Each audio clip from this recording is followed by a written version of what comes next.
کے باوجود بھی آپ تواضع رکھیں. چاہے آپ ماں بن جائیں، آپ نانی بن جائیں، آپ کسی ادارے کی سربراہ بن جائیں، کوئی استاد بن جائیں، کچھ بھی بن جائیں، لیکن اپنے اندر تواضع رکھنی ہے. یحییٰ بن حکم ابو العاص عبد الملک سے پوچھتے ہیں لوگوں میں سے افضل کون ہے؟ تو انہوں نے کہا جو بلند مرتبہ ہونے کے باوجود تواضع اختیار کرے، جو بلند مرتبہ ہونے کے باوجود تواضع اختیار کرے اور کسی دوسرے کے خلاف محاسبے پر قدرت رکھنے کے باوجود اس کو نظر انداز کر دے اور اپنے لوگوں کے خلاف دوسروں سے مدد لینے کے عمل کو ترک کر دے. پھر اسی طرح یہ ہے کہ ایک عاجزی ہوتی ہے اپنے سے بڑے کے سامنے اور ایک ہوتی ہے اپنے سے کمتر کے سامنے، یعنی اپنے سے چھوٹا، مطلب آپ کا بچہ ہے، آپ کا شاگرد ہے، تو اس کے ساتھ آپ عاجزی کے ساتھ معاملہ کریں، نرمی کے ساتھ کریں، آہستگی کے ساتھ کریں، سہولت کے ساتھ کریں. ابن مبارک کہتے ہیں تواضع کی چوٹی یہ ہے کہ تم اپنے آپ کو اس کے سامنے تواضع کے ساتھ جھکا دو کہ جو دنیا کی نعمتوں میں تم سے کم تر ہے، تاکہ تم اسے یہ سکھاؤ کہ میرے پاس جو نعمتیں ہیں اس وجہ سے مجھے تم پہ کوئی برتری نہیں، کوئی فوقیت نہیں. ٹھیک ہے نا؟ اور جو دنیا کی نعمتوں میں تم سے زیادہ اوپر ہو تو تم اپنے نفس کو اس کے مقابلے میں اونچا کر کے رکھو، یعنی نفس کو، یعنی کہ اکڑ اختیار کرو، تاکہ تم اسے یہ سکھا سکو کہ تمہاری دنیا کی نعمتوں کی وجہ سے تمہیں مجھ پر کوئی برتری نہیں. یعنی دنیا معیار نہیں ہے کسی کو بڑا سمجھنے کا، یہ مطلب ہے. پھر اسی طرح یہ ہے کہ کسی غیر سے، کسی نہ جان پہچان کے بندے سے، مثلاً آپ کہیں سفر کر رہی ہیں، راستے میں کچھ خواتین آپ کو ملتی ہیں جو آپ کی جان پہچانے، آپ حج عمرے پہ اللہ تعالیٰ لے جائے اور سب کے لیے رستہ آسان کرے، تو وہاں جاتی ہیں، تو وہاں مسجد میں بیٹھی ہیں، آپ نہیں جانتے آپ دائیں طرف کون ہے، کس ملک کی خاتون ہے، بائیں طرف کون ہے. اسی طرح ہاسٹل میں آپ بہت ساری بچیاں ہیں اور آپ دیکھتے ہیں کہ بہت سو کو آپ نام بھی نہیں جانتے، پہچانتے بھی نہیں. تو زندگی میں بہت دفعہ ایسے ہوتا ہے، آپ کی شادی ہو کے ایک نئے خاندان میں جاتی، بالکل اجنبی لوگ ہیں، آپ ان کو جانتے ہی نہیں کون ہے یہ. تو معاذ بن جبل رضی اللہ عنہ کہتے ہیں کوئی بندہ ایمان کی بلندیوں تک نہیں پہنچ سکتا جب تک کہ اونچے مقام کے بالمقابل تواضع اور انکساری اس کو زیادہ محبوب نہ ہو جائے اور لوگوں کے ساتھ ویسا ہی معاملہ کرے جیسے وہ اپنے گھر والوں کے ساتھ کرتا ہے. یعنی اجنبی لوگوں کے ساتھ بھی آپ ویسا معاملہ کریں جیسے اپنے گھر والوں کے ساتھ کرتے ہیں. پھر اسی طرح تواضع میں سے یہ ہے کہ اگر کوئی معذرت کرے، معافی مانگے، تو آپ اس کو معاف کر دیں، معذرت قبول کر لیں. اس کا باطنی معاملہ جو ہے نا، باطنی حالت، وہ اللہ کے سپرد کر دیں. وہ سچا ہے، وہ جھوٹا ہے، وہ فریبی ہے، منافق ہے، جو بھی ہے وہ جانے، اس کا رب جانے. ہمارا اس سے کوئی تعلق نہیں کہ لوگوں کے دلوں میں کیا ہے، اور اس پر بدگمانی نہیں ہمیں کرنی. پھر اسی طرح یہ ہے کہ جیسے ابھی بات ہوئی کہ معذرت قبول کر لی جائے، جھگڑے کو طول نہ دیا جائے، اور پھر اللہ سبحانہ وتعالیٰ کی عبادت خوبصورت طریقے سے کی جائے. یعنی یہ بھی تواضع کا حصہ ہے. خوب کھڑے ہوں تو آپ کے اندر عاجزی ہو، نگاہیں جھکی ہوئی ہوں، رکوع میں اپنی عاجزی کا احساس ہو اور رب کی عظمت کا احساس ہو، سجدے میں اپنی عاجزی کا احساس ہو، رب کی بلندی کا، سبحان ربی الاعلیٰ، اور اپنے آپ کو عاجز بندہ کر کے سجدے میں سر رکھے، اور پھر خوشی سے عبادت کریں، شوق سے عبادت کی طرف دوڑیں. ٹھیک ہے نا؟ یہ نہ سمجھے کہ اب یہ کوئی مصیبت آ گئی ہے مجھ پر، پھر نماز کا وقت آ گیا ہے، نہیں. اور ہم دیکھتے ہیں کہ نبی صلی اللہ علیہ وسلم کس قدر تواضع اختیار کرتے تھے، کتنی اپنے ساتھیوں کے سامنے کتنی انکساری اور تواضع کا معاملہ کرتے، اپنے مومنوں کے لیے اپنے پہلو جھکا کر رکھتے تھے، ان کے درمیان ایسے بیٹھ جاتے تھے جیسے ایک عام انسان ہو، اور لوگ پہچان نہیں پاتے تھے باہر سے آنے والے کہ ان میں سے نبی صلی اللہ علیہ وسلم کون ہے، کیونکہ آپ صلی اللہ علیہ وسلم کو جہاں جگہ مل جاتی وہیں بیٹھ جاتے تھے. اس بات کا تقاضا نہیں کرتے تھے یا اس بات کا مطالبہ نہیں کرتے تھے کہ ان کے لیے کوئی مخصوص جگہ بنائی جائے. پھر اسی طرح یہ ہے کہ اپنے لیے عاجزی والے لقب پسند کرتے تھے. ایک مرتبہ ایک شخص نے آپ کو مخاطب کر کے کہا، اے محمد، اے ہمارے سردار ابن سردار، اے ہمارے خیر ابن خیر. تو رسول اللہ صلی اللہ علیہ وسلم نے فرمایا لوگو تقوی کو اپنے اوپر لازم کر لو, شیطان تم پہ حملہ نہ کر دے. میں صرف محمد بن عبداللہ ہوں, اللہ کا بندہ اور اس کا پیغمبر ہوں. اللہ کی قسم مجھے یہ چیز پسند نہیں کہ تم مجھے میرے مرتبے جو اللہ عز و جل کے ہاں ہے اس سے بڑھا چڑھا کے بیان کرو. تو اگر اللہ کے رسول صلی اللہ علیہ وسلم کو یہ پسند نہیں تھا تو ہمیں بھی اپنی غیر ضروری تعریف اور بڑھا چڑھا کے کی ہوئی باتیں وہ پسند نہیں آنی چاہیے. اگر کوئی بھی کر رہا ہو تو روک دینا چاہیے. پھر اسی طرح یہ بھی عاجزی اور تواضع میں سے ہے کہ انسان خود آگے بڑھ کے سلام کرے, کوئی بیمار ہو تو اس کا حال پوچھے, کوئی مشکل میں ہو, کوئی غمگین ہو تو اس کا غم دور کر دے, اور کوئی بھوکا ہو تو اس کو کھانا کھلا دے. پھر اسی طرح ہم دیکھتے ہیں کہ صحابہ کی زندگی میں بھی بہت تواضع تھا. وہ مشہور واقعہ یاد ہوگا آپ کو کہ حضرت عمر بن خطاب جو تھے بیت المقدس کی فتح کے موقع پر شام کی طرف روانہ ہوئے تھے. تو آگے سے ابو عبیدہ بن جراح سمیت کچھ لوگ استقبال کے لیے آئے. وہ کیا دیکھتے ہیں کہ حضرت عمر اونٹ پر سوار تھے, لیکن جب اس مقام پہ پہنچے تو اتر آئے, اپنے موزے اتار کے کندھے پہ رکھ دیے, اونٹ کی لگام پکڑ کے دریائی گزرگاہ میں گھس پڑے. تو ابو عبیدہ نے کہا امیر المومنین آپ یہ کیا کر رہے ہیں, میں نہیں چاہتا کہ شہر والے لوگ آپ کو اس حالت میں دیکھیں. عمر رضی اللہ عنہ نے کہا افسوس ابو عبیدہ, اگر یہ بات کہنے والا تمہارے علاوہ کوئی اور ہوتا تو میں اسے ایسی سزا دیتا کہ وہ محمد صلی اللہ علیہ وسلم کی امت کے لیے باعث عبرت بن جاتا.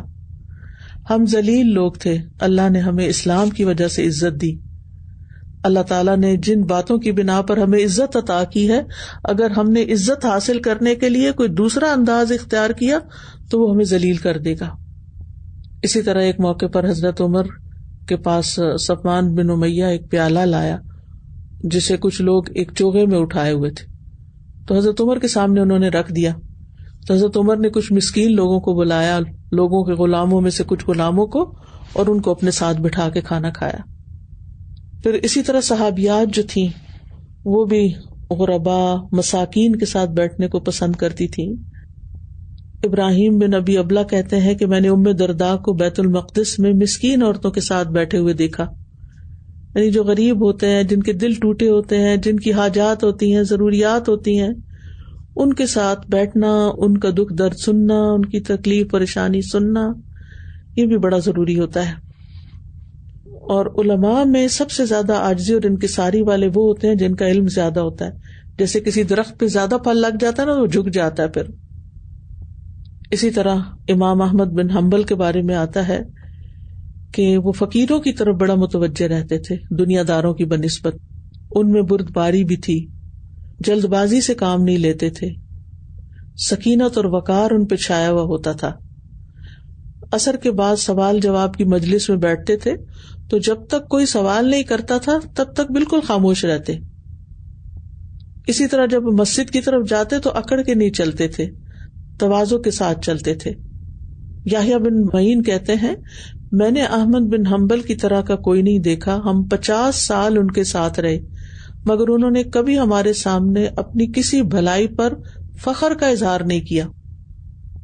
اسی طرح امام ابن تیمیہ کے بارے میں بھی آتا ہے کہ کسی کو تنگی میں نہیں ڈالتے تھے, کسی کو کسی بات سے نفرت نہیں دلاتے تھے, ایسی گفتگو نہیں کرتے تھے جو دوسروں کو وحشت میں ڈال دیتی ہو.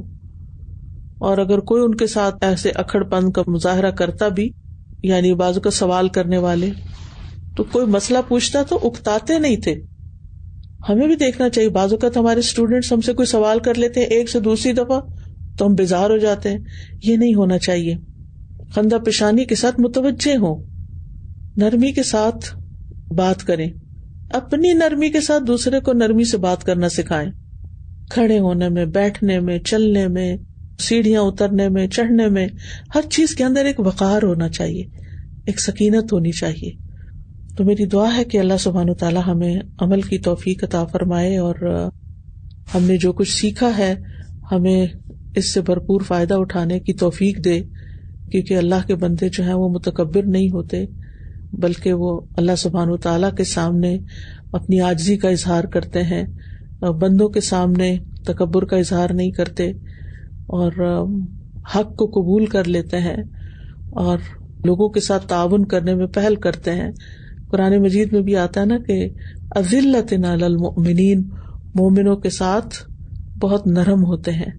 تو اللہ سبحانہ وتعالی ہمارے اندر نرمی پیدا کرے، لوگوں کی خیرخواہی پیدا کرے، اور ہمیں وہ کام کرنے کی توفیق دے جس سے ہمارا رب راضی ہو جائے. استاذہ جی، یہ جو آج ہم نے پڑھا تواضع کے بارے میں، تو کہنے سننے میں بہت چھوٹا سا لفظ لگتا ہے، لیکن حدیث کی روح سے اور سلف صالحین کے جو واقعات پڑھے تو اس کا اجر تو بہت زیادہ ہے، اور یہ ساری زندگی میں ایک ساتھ لے کے چلنے والی چیز ہے. تو یہ میں کہنا چاہ رہی تھی کہ جب تک صرف علم حاصل کرتے رہیں تو شاید تواضع اس طرح سے نہیں آتی، لیکن جیسے ہی عمل کرنا، اپنے علم کے اوپر عمل کرنا شروع کریں تو تواضع خود بخود رویے میں آ جاتی ہے، کیونکہ یہ فکر ہوتی ہے کہ کسی رویے کی وجہ سے نیکی ضائع نہ ہو جائے. اس طرح سے تواضع آ جاتی ہے رویے میں. دوسری چیز یہ کہ داعی دین کی، اگر ہم لوگ داعی دین بنتے ہیں تو یہ رویہ بہت ضروری ہے کہ اگر آپ کے اوپر کوئی تنقید کرتا ہے تو آپ اپنے اندر دیکھیں، اگر برائی ہے تو دور کر دیں، اگر نہیں ہے تو خاموش ہو جائیں، اور دعوت دین میں بہت مددگار ثابت ہوتا ہے یہ رویہ. اور لاسٹ پوائنٹ جو آپ نے بتایا کہ تقدیر کے فیصلے پہ راضی نہ ہونا تکبر ہوتا ہے، تو اس میں بھی تواضع اختیار کی جائے. تو یہ پوائنٹ بالکل مائنڈ میں نہیں تھا، تو انشاءاللہ آئندہ کوشش ہوگی کہ اس معاملے میں بھی تواضع اختیار کی جائے. جزاک اللہ خیر. سوال یہ تھا کہ اگر ہم خیر پہ لا رہے ہیں، اس میں مشکلات آتی ہیں، ہم ان کو فیس کرتے ہیں، کچھ حالات ایسے ہو جاتے ہیں کہ ہم لوگ کمپلیٹلی بریک ڈاؤن ہو جاتا ہے ہمارا نروس، اس میں ہمیں کیا کرنا چاہیے؟ اس وقت اللہ سبحانہ وتعالیٰ کی طرف رجوع کرنا چاہیے، کیونکہ اصل سہارا اللہ ہی ہے، اور جو مشکل میں اللہ کو تھام لیتا ہے نا تو اللہ تعالیٰ اس کو نہیں چھوڑتا، اس کو راہ بھی دکھاتا ہے. جزاک اللہ خیر. السلام علیکم استاذہ جی. کل ایک آپ نے سے تواضع کی بات کی اور نرمی کی، تو سبحان اللہ کل ہی ایک بہت ہی پیاری فیملی ہے، ان سے ملاقات ہوئی. ہم نماز پڑھنے گئے تھے اور مغرب کی نا، اور وہیں وہ میرے ہسبینڈ کو ساتھ لے کے گئے کہ میں اپنی وائف سے ملوانا چاہتا ہوں. اور ماشاء اللہ وہ اتنی تواضع والی فیملی تھی، نہیں ہم حیران ہو رہے تھے کیسے انہوں نے ویلکم کیا. حالانکہ وہ ٹرکش تو ان کی وائف جو تھی لیبنیز اور افغان، اتنے ماشاءاللہ تواضع کے ساتھ وہ پیش آئے. تو میں سوچ رہی تھی جو اسلام کی جو بانڈ ہے، جو یعنی نماز اور قرآن اسپیشلی، تو یعنی کس طرح کے آپس میں محبت کر دیتا ہے، اور کیسی تواضع آتی ہے کہ حیرت ہوتی ہے کہ کوئی جانتا نہ ایک دوسرے کو، اور ان کے یعنی ملنے کے، اور اتنی محبت سے وہ پیش آئے سارے نا. بالکل. اصل میں اگر ہم دیکھیں تو ہماری زندگی کا مقصد کیا ہے؟ وما خلقت الجن والانس الا لیعبدون.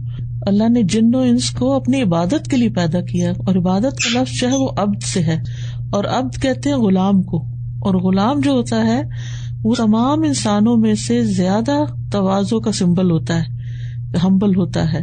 تو ہماری عبادت اس وقت تک مکمل نہیں ہو سکتی جب تک ہم اللہ کے آگے بھی پورے دل دماغ سے نہ جھک جائیں، اللہ کے فیصلوں کو قبول نہ کریں، اور جب تک ہم بندوں کے ساتھ بھی اچھا معاملہ نہ کریں. باجی ہم نے آپ سے بچوں کے بارے میں بات کرنی تھی کہ جب بچے ضدی ہو جائیں تو انسان کیا کرے؟ ابھی تو تواضع کے بارے میں بات ہو رہی ہے، لیکن بچے جب ضد کریں تو اس وقت بھی حوصلے کے ساتھ، تحمل کے ساتھ ان سے بات کرنی چاہیے. ضدی وہ اسی وقت ہو جاتے ہیں جب ہم ضد میں آ جاتے ہیں، تو کسی کو تو جھکنا پڑتا ہے نا، تو ان کو ضدی ہونے نہ دیں، ان کے ساتھ کمیونیکیٹ کریں، بات کریں، اور ان کی سمجھنے کی کوشش کریں وہ کس بات پہ ضد کر رہے ہیں، کیوں ضد کر رہے ہیں. بعض اوقات ہم خود مصروف ہو جاتے ہیں اور ان کو بس چل چلاؤ میں ہم چاہتے ہیں کہ وہ بس ہمارے عاجز غلام بن جائیں، جو ہم کہتے جائیں وہ کرتے جائیں. تو اس کے بارے میں بھی ہمیں سوچنا چاہیے کہ ہمارا اپنا رویہ کیا ہے. استاذہ جیسے آپ نے آج لیکچر میں بتایا کہ نبی پاک نے فرمایا کہ اگر آپ کو پتہ چل جائے کہ آپ کی تصویر جو ہے وہ قبول ہو گئی ہے تو آپ موت کی دعائیں کریں. لیکن فی الحال ہماری زندگیوں میں تو ایسا کبھی نہیں ہوتا کہ ہمیں پتہ چل جائے کہ تصویر قبول ہوئی ہے یا نہیں، لیکن کبھی زندگی میں ایک ایسا پوائنٹ ہوتا ہے جب آپ کو ایسا لگتا ہے کہ ہم شاید اللہ تعالیٰ کے قریب ہو رہے ہیں، دل میں سیٹسفیکشن ہوتی ہے. So at that point is that valid? تو اللہ تعالیٰ سے ہم کہیں کہ اللہ تعالیٰ ہمیں اپنی طرف جو ہے وہ بلا لیں، یا پھر ہم اپنے فوت ہونے کی دعا کر سکتے ہیں. بس دعا تو یہ کرنی چاہیے کہ اللہ تعالیٰ جب تک ہماری زندگی ہمارے لیے بہتر ہے تو ہمیں زندہ رکھ، اور جب ہماری موت بہتر ہے تو ہمیں اپنی طرف بلا لے. استاذہ ابھی آپ نے بتایا کہ اللہ ایسے لوگوں سے محبت نہیں کرتا جو اللہ کے فیصلوں پر اکڑتے ہیں. ہمارا اس چیز پہ ایمان ہے کہ ہماری زندگی میں جو کچھ بھی ہو رہا ہے وہ اللہ کے اذن سے ہوتا ہے، تو ہم تو بہت ساری چیزوں سے انحراف کر جاتے ہیں، تو کیا ہم اللہ تعالیٰ کی بات سے مکر رہے ہیں؟ یہ چیز کیسے ہوگی پھر؟ بس اللہ تعالیٰ کی جو بھی باتیں ہیں نا ان کو دل سے قبول کرنا چاہیے، اور اس میں یہ سمجھنا چاہیے کہ اس میں بھی خیر ہوگی، اور اللہ تعالیٰ میرے لیے کوئی اور بہتر راستہ نکال دے گا. حسن ظن رکھنا چاہیے. میرا یہ سوال ہے کہ آپ نے وقار سے چلنے کی بات کی اور پھر عاجزی کا بھی ذکر کیا، تو ان دونوں کو ڈفرینشیٹ کر دیں. عاجزی تو رویے میں ہوتی ہے نا، اور وقار جو ہے وہ تکبر کا نام نہیں ہوتا. وقار کا مطلب ہے کہ انسان ایسے طریقے سے چلے کہ جس میں دوسرے ساتھ چلنے والوں کو تکلیف نہ ہو، اور سامنے سے کوئی آتا ہوا ہمیں دیکھے تو اسے یہ محسوس نہ ہو کہ ہم کسی اپنے خوش خیالی میں اور بہت اپنے آپ کو بڑا سمجھتے ہوئے چل رہے ہیں، پاؤں مار کے یا اس طرح بازو جھٹک جھٹک کے کہ جس سے ایک تکبر کا اظہار ہو. جی میرا کوشچن ہے کہ ابھی ہم نے پڑھا اپنے سے اونچے لوگوں کے آگے نفس کو بڑا رکھیں، تو ہم اپنے نفس کو کیسے بڑا رکھیں؟ مجھے سمجھ نہیں آئی. ہاں، اس کا مطلب یہ ہے کہ ان سے ان کی دولت کی وجہ سے امپریس نہیں ہوں، یعنی اپنے آپ کو حقیر نہ سمجھیں یا بدقسمت نہ سمجھیں.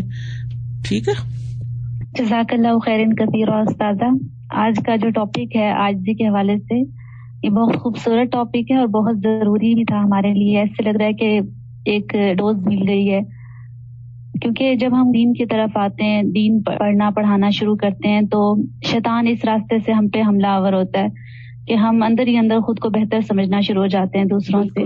پھر ایسے میں یوں ہوتا ہے کہ ہم پریشان ہوتے ہیں کہ جیسے ہم سوچ رہے ہیں ویسے کیوں نہیں سب سوچتے، سب ہماری طرح کیوں نہیں ہو جاتے، یا جیسے آج ہمارا نیکیاں کرنے کا دل کر رہا ہے تو باقی سب اس طرح کیوں نہیں، اور ہم بھول جاتے ہیں کہ ہم بھی کبھی ایسے ہی تھے. پھر ایک چڑچڑا پن اور آپس میں جو اپنے ارد گرد کے لوگوں سے تعلقات میں خرابی بھی پیدا ہو جاتی ہے. تو ایسے میں جو سنت ہے اسماعیل اور اسلام کی، اس کو اگر ہم لازم پکڑیں کہ ایٹ لیسٹ ہم سب سے سلام کریں، اسلام میں پہل کریں، اور اپنے ایکسپریشنز پر ہم توجہ دیں، اپنے اسمائل ہو ہمارے چہرے پر، مسکراہٹ کے ساتھ سب سے ملیں، تو یہ چیز بھی اپنے اندر عاجزی لانے میں ہیلپ کرتی ہے. جی بالکل. جی استاذہ جی، میں یہ کہنا چاہ رہی تھی کہ آج جو گفتگو ہوئی اس میں حقوق ماننا بھی تواضع ہے. جی، یہ اس اینگل سے نہیں پہلے سوچا تھا، اور اس کو سننے کے بعد یہ محسوس ہوا کہ اگر ہم کسی کا حق مان لیتے ہیں تو آٹومیٹیکلی ہمارے اندر تواضع آ جائے گی. جی، لیکن جب وہ ہم نہیں مان رہے ہوتے تو تب بھی معاملات بھی خراب ہو رہے ہوتے ہیں اور پریشانی بھی بڑھتی ہے. اور ایک یہ تھا کہ مجھے قرآن مجید کی ایک اور آیت یاد آ رہی تھی کہ اللہ کے رسول صلی اللہ علیہ وسلم کو جو کہا گیا وہ بھی یہی تھا کہ وَخْفِضْ جَنَاحَكَ لِلْمُؤْمِنِينَ. تو اگر آپ صلی اللہ علیہ وسلم کو اہل ایمان کے ساتھ تواضع اختیار کرنے کا حکم دیا گیا تو پھر ہم سب کے لیے تو بدرجہ اولا یہ چیز ضروری ہے کہ ہم اپنے ساتھیوں کے ساتھ اور اپنے جس طرح کے بھی ہمارے ساتھ لوگ ہیں جن سے ہم معاملہ کرتے ہیں ان کے ساتھ تواضع کریں. بالکل، اپنے ہوں غیر ہوں کوئی بھی انسان ہے، مسلم ہو نان مسلم ہو، یعنی سب کے ساتھ ایک انسانوں والا معاملہ کریں. جی السلام علیکم. استاذہ، میں سوچ رہی تھی کہ جو انبیاء ہیں نا، ان کی قرآن میں یہی صرف سب سے زیادہ جو ہے نا وہ ہوئی ہے کہ وہ بہت زیادہ عاجزی اختیار کرنے والے ہیں. جیسے نبی کریم صلی اللہ علیہ وسلم کو حکم دے کے اللہ تعالیٰ نے فرمایا کہ اپنے، جیسے ابھی زبیدہ باجی نے بات کی تھی کہ مومنین کے لیے اپنے کندھے جو ہیں بچھا کے رکھیں، اور اسی طرح حضرت موسیٰ علیہ السلام کی جو دعا تھی کہ ربی انی لما انزلت الی من خیر فقیر، یعنی اللہ تعالیٰ جو بھی خیر میری طرف نازل کرے میں اس کے لیے تیرا محتاج ہوں. یعنی اسے اپنی بڑائی، اپنی ایک تکبر کا پوائنٹ نہیں بنایا، بلکہ یہ کہ یہ موقع اللہ نے ہمیں دے دیا تو یہ یعنی اللہ کا فضل ہے.